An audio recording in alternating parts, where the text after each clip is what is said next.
So, getting back to what we were talking about. Okay, so there's new realm, Ambershire, guys. It's launching on the 17th, like I said, 2 days after the new update drops.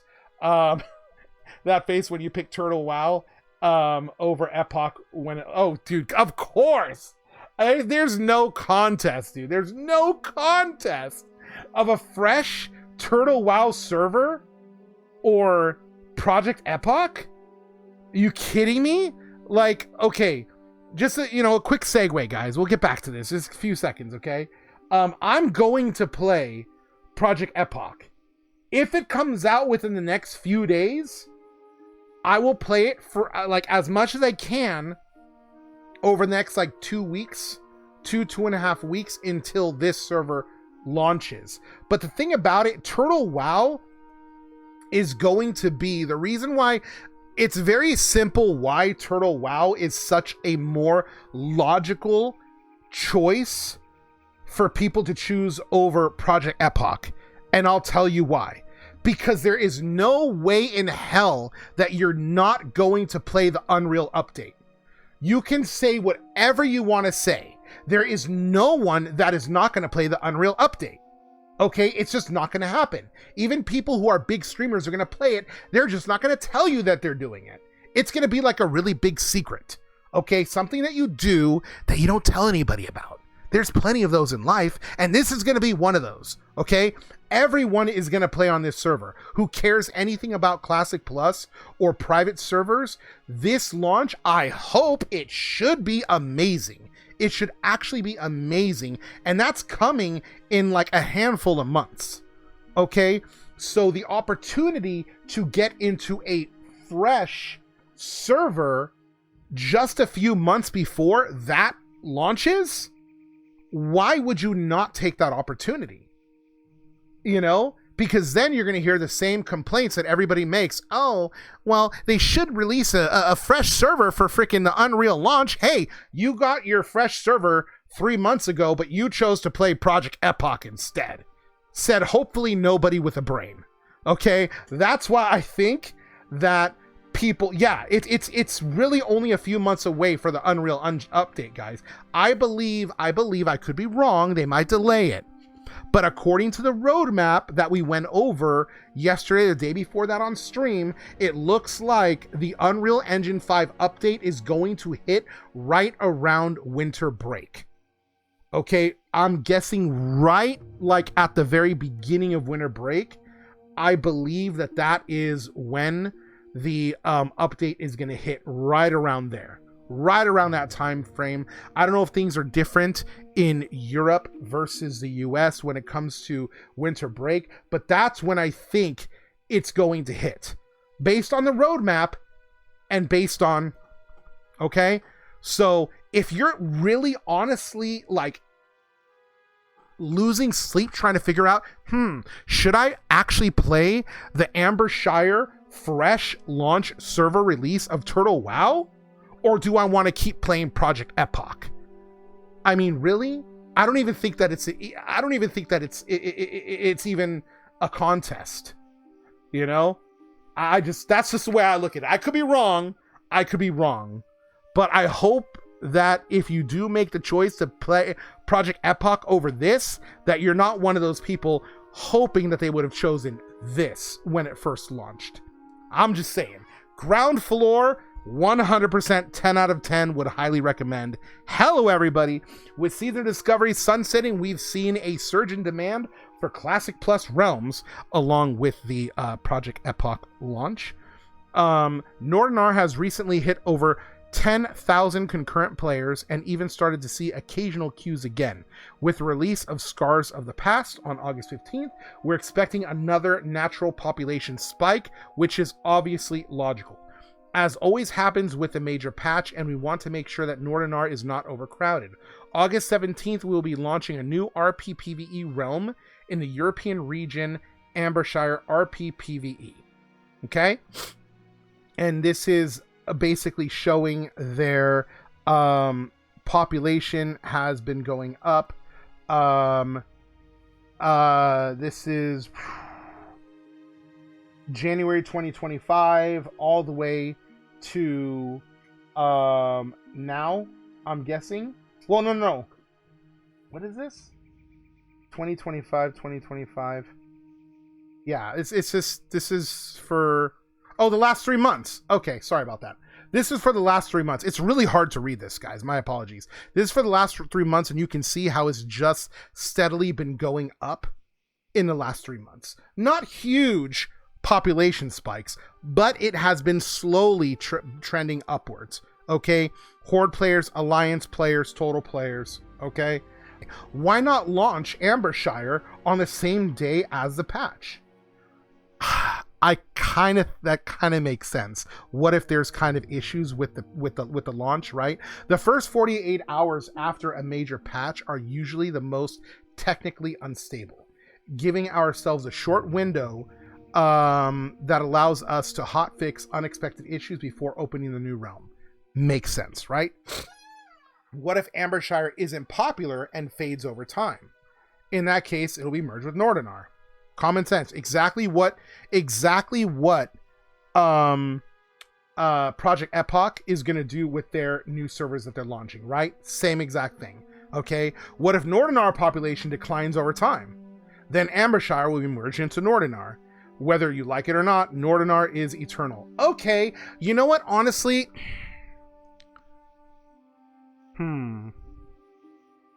that's unfortunate. I kind of like that, and I kind of don't at the same time. And this is why. I understand them wanting to support their baby, which is Nordinar. It's their first server. But if Ambershire is more popular than Nordinar to the effect that Nordinar declines so much that they have to merge the server, which is not going to happen. But if it did, that would mean that your community spoke with one voice and said they prefer being on the fresh server. So why would you then steal that from them? I don't like that answer, and that's why. Okay? But I don't think that it matters, because is Nordinar EU, or everything is EU, brother. Everything is EU. Okay? I don't know if there's any private servers for World of Warcraft that are still up in North America. Yeah, there you go. There's no NA realm Turtle WoW. Yeah, everything that is a private server, to my knowledge, for World of Warcraft that actually you would want to play on is all that's why I said that you would actually want to play on is in, well, it's not in North America. It could be in Russia, it could be in China, it could be somewhere else, just not in North America, because I believe that there isn't there like a South America. Yeah, there's a Latin American realm. Yeah, I'm not talking about that. I'm just talking about they're not in North America. Okay.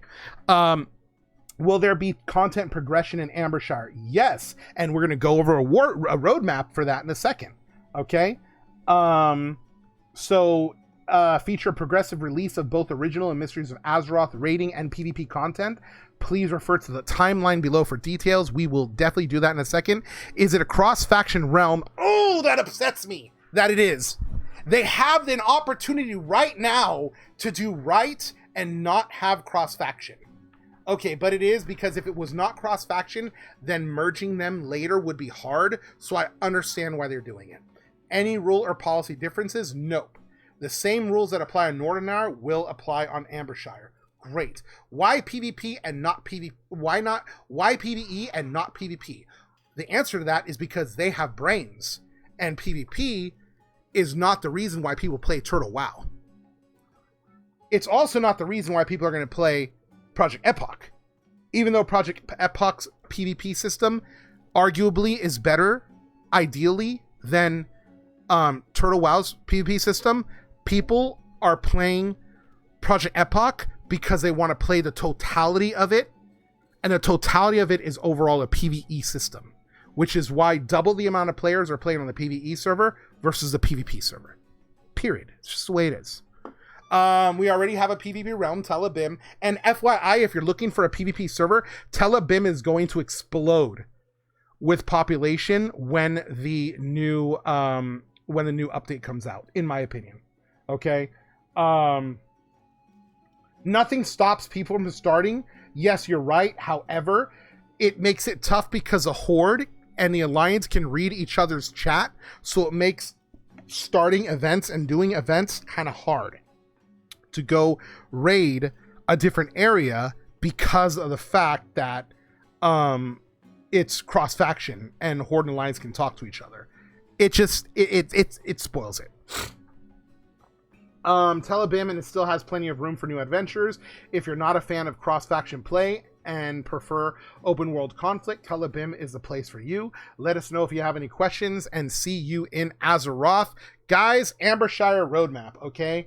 I know three guilds who have been running like this: alliance only, horde only, and cross. Oh no, I know. There's plenty of guilds that are not cross faction. I love it, but that's not what I'm talking about. Okay. Phase 1, guys. Phase 1. Dungeons are going to be now. I took a look at this roadmap earlier. Okay, the roadmap and phase schedule. I did look at this earlier, and I will tell you that they are packing a whole lot of content over 2 months. A ton of content over 2 months. Okay? Actually, no, not over 2 months. Over 1, 2, 3, 4, 5, 6, 7, 8, 9, 10, 11. Over a year. They're packing a whole lot of content in, and they're dropping things on top of each other very closely too. And the reason why they're doing that is because they are having a new raid come out. I can't remember the name of the new raid that's coming out in about a year. And they want to make sure that both servers are on the same timeline when that happens, so they can launch basically for all their servers on the same day. So it's gonna be a little bit rough on certain parts of the timeline. Okay, and we'll see that in a second. Okay, so the first month, guys, for when at launch in the first month, you're gonna have Upper Blackrock Spire, Stratholme, Skullmance, Dire Maul, Blackrock Depths, Caverns of Time, Karazhan Crypts, Stormwind Vaults, and Hateforge Quarry. Those are going to be the 9 end game dungeons that are going to be available essentially at launch. Okay, all battlegrounds and rank 1 through 11 PvP rewards. Okay, that's what's available at launch. I don't know if the PvP events are going to be available at the same time that come along with the Scars of the Past update. So I do wonder about that. We will see. Phase 2 is going to be 2 months. Okay, and that's going to be Onyxia, Molten Core, and a new world boss, Concavius. Okay. I wonder if they'll drop a new Discord for Ambershire or keep it in the main. They're going to keep it in the same Discord, obviously. It's just going to be a new section of it, because they have a section for Nordinar and a section for Telebim, and they'll just have another section for Ambershire. There's no need to splinter off your community that much. All right, so that's going to be phase 2. It's going to be 2 months. So essentially, you're going to get 3 months for this whole phase right here, sort of in total. 2 months for this phase right here. But, I mean, I think that's pretty good. 3 months, right? In 3 months, we're going to be in phase 3 after launch. At that time, the lower Karazhan raid drops. Okay? 2 more world bosses and ranked arenas drop. Okay? And that is going to be 1 month of phase 3. Okay? Phase 4, you're going to get Blackwing Lair.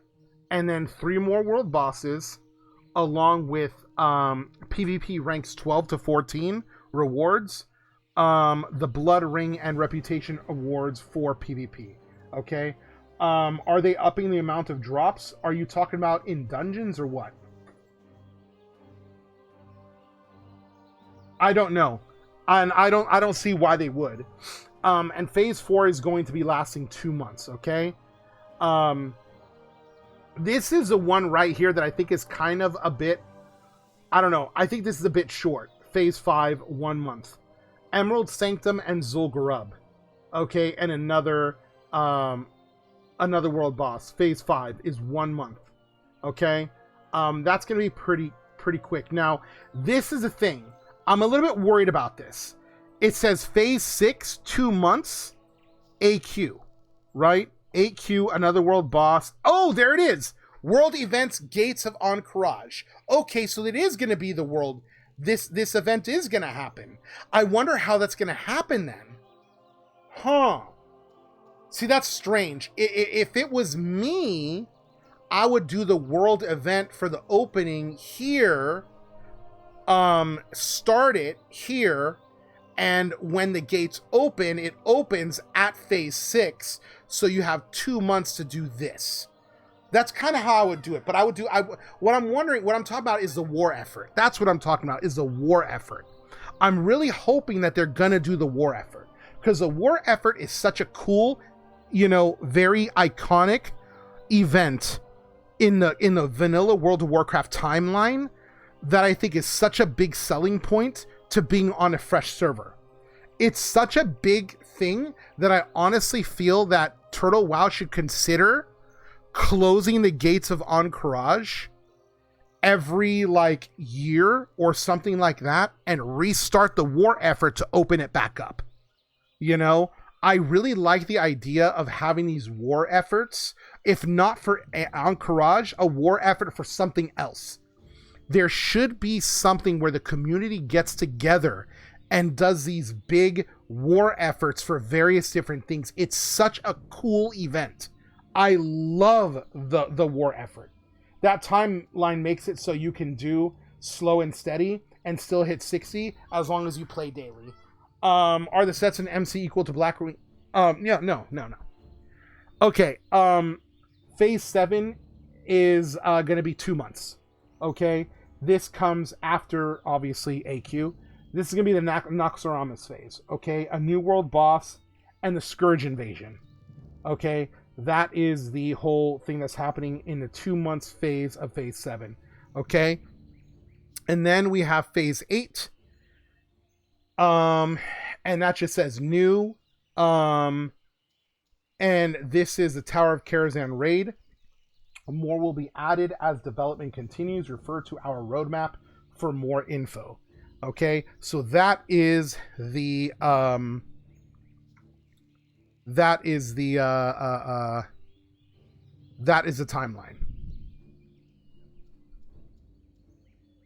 Let's see here. There we go. So that is the roadmap. Okay. Now I've read through here. I've read through the forums, and it's mixed reactions from the community. Some people are happy, some people are upset. You get the comments like, "Oh man, I just started 2 weeks ago, and I got my hardcore characters level 14. I mean, I don't mind starting over, but I'd really rather not." Have you guys given any thought to allowing people to transfer over? You're kidding me. You started 2 weeks ago and you've gotten to 14 on hardcore. And you want the community to scrap the idea of a fresh so you don't have to start over and re-level 14 levels? You want to scrap the fresh and have people be able to transfer over there with millions of gold and completely tank the economy? This is kind of one of the reasons why in games I'm really against people polling the community. I hate polling the plebs because they never, ever think things through before they speak. Whenever you get a response from somebody from the community, it's not going to be a well thought out response. I promise you. So hopefully if they're going to, I know, right? I hope if they're going to allow transfers, they wait for at least a year for that to happen. I'm totally cool with transfers personally, but I hope they wait at least a year, because I'm telling you guys, this Unreal Engine update that we're about to get into in a second is going to be massive. It's going to be massive, and I will definitely be there.